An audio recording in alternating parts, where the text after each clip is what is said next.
Halo, balik lagi di channel Banteng Mas. Hari ini gue kedatangan customer lama, langganan kita. Udah lama banget gak datang karena COVID. Hari ini sempetin mampir, main-main, mau upgrade Fortuner dia yang 2010. Penyegaran dikit. Jadi ini Fortuner 2010, Gen 2 ya kalau kita ngomong. Ini udah dimodif secara gaya-gaya overland Australia. Jadi kalau bisa lihat barang-barang yang dipakai pun itu benar-benar persis kayak kalau mobil-mobil SUV yang ada di Australia. Nah, hari ini yang mau di-upgrade itu rem. Nah, remnya dia pakai disc brake dari DBA, disc brake Australia yang tipe XS Gold sama kampas remnya Street Performance. Mesinnya sendiri udah kenceng banget. Jadi si mobil ini sebenarnya udah dipasangin Dastex atau unit chip. Powernya udah enak, torsinya udah enak, cuman keluhannya remnya agak keteteran, jadi kekurang performa di remnya. Nah, gue saranin buat pakai DBA. Kenapa? Karena DBA itu udah terkenal banget di Aussie dan emang dipakai untuk overland atau untuk jarak tempuh yang jauh. XS Gold dipakai udah tipe paling tinggi, sama kampas remnya pakai Street Performance karena masih untuk harian. Kalau misalnya pakai yang Extreme akan terlalu over dan kadang-kadang jadi kurang nyaman. Jadi kalau pakai Street Performance itu kenyamanan remnya tetap masih dapat dan performanya juga masih dapat. Bentar lagi gue mau review mobilnya udah diapain aja. Nah, ntar kita lihat setelah pemasangan remnya.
Di sini kaki-kakinya tuh udah nggak standar nih.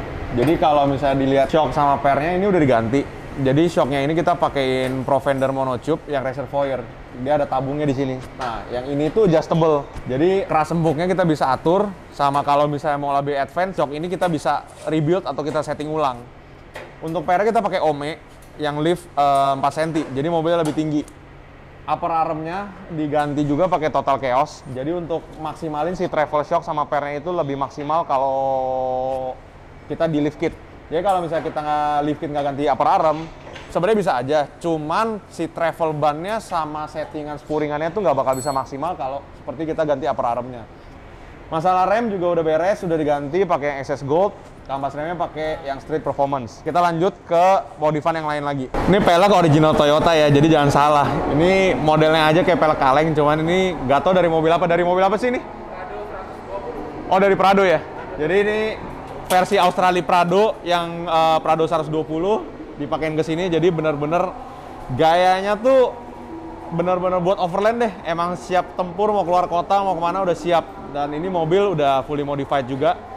Jadi udah siap sebenarnya kalau mau keluar kota. Kalau gaya-gaya Australia gak pakai snorkel tuh kayaknya mobil jadi kurang Australia ya. Jadi ini mobil udah pakai snorkel dari Safari. Ini buatan Australia. Customernya tadi cerita dia kemarin waktu di Kemang Banjir udah hajar terobos air 1,5 meter pakai ini mobil. Jadi sebenarnya penting kalau ada banjir.